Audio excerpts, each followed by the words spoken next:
Et salut à tous, on attaque les pronostics des matchs de mardi et mercredi avec notamment l'équipe de France qui attaque sa Coupe du Monde.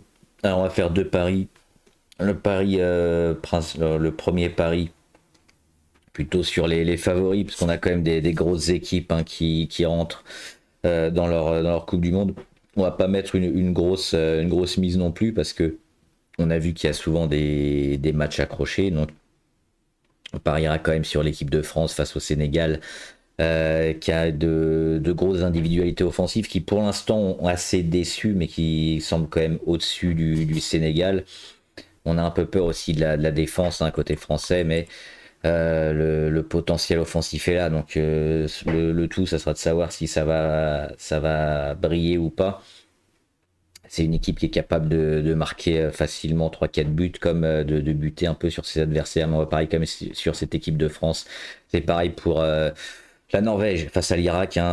L'Irak assez faible, la Norvège devrait pouvoir s'en débarrasser assez facilement. C'est l'Irak l'équipe la plus faible du groupe, donc c'est l'équipe qu'il faut battre absolument et si possible avec la différence de but, pour essayer de bien se comporter dans ce groupe et espérer au moins la troisième place, voire mieux. Donc la Norvège doit gagner ce match contre l'Irak et enfin l'Argentine face à une équipe d'Algérie qui déçoit quand même, depuis 2 ans, cette équipe d'Algérie. Même si l'Argentine aussi là, nous fait peur, notamment défensivement, avec sa défense vieillissante. On pariera quand même sur l'Argentine et enfin l'Autriche dans la nuit de mardi à mercredi, qui accueille la Jordanie très faible. L'Autriche, elle a fait des beaux résultats. On les a vu battre la Tunisie, la Corée du Sud, le Ghana. Un nul contre la Bosnie, elle a battu Chypre évidemment. Donc moi j'aime bien cette équipe d'Autriche, c'est une équipe très solide qui prend assez peu de buts et qu'en marque quand elle en a l'occasion. Donc la Jordanie devrait plier face à cette équipe d'Autriche.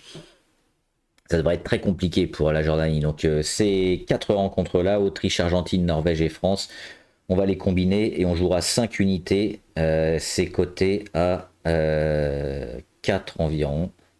Non, un peu moins, 3. 3 et quelques. Je la trouve plus la cote. C'est 3 et quelques pour cette cote-là. Et on va parier aussi un autre pari système avec les matchs notamment sur la France, l'Argentine et la Norvège. Mais on va essayer de décortiquer un peu plus et s'intéresser à la défense notamment qui nous fait peur. La défense de l'équipe de France qui se prend souvent pas mal de buts. C'est un peu la même chose pour l'Argentine avec une équipe assez vieillissante, notamment en défense, assez lente aussi. Mais l'adversaire nous semble potentiellement à la portée, donc on va essayer de jouer des grosses cotes et notamment euh, le résultat, c'est-à-dire victoire de l'équipe de France, mais les deux équipes marquent. Donc déjà, ça veut dire qu'il y aura au moins 3 buts. Le score minimum, c'est 2-1. Donc la France doit s'imposer, mais les deux équipes, donc le Sénégal doit aussi marquer. Ce sera la même chose sur l'Argentine-Algérie. Donc victoire de l'Argentine, mais l'Algérie arrive aussi à marquer dans ce match. Donc on a des cotes autour de 2.8, 2.9. Et enfin, Irak-Norvège. Alors là, on voit pas forcément l'Irak marquer. C'est pour ça qu'on va jouer plutôt juste le handicap. On va donner 2 buts d'avance à l'Irak. Et donc ce handicap-là, ça met la Norvège vainqueur à 2.4, 2.4, 2.5.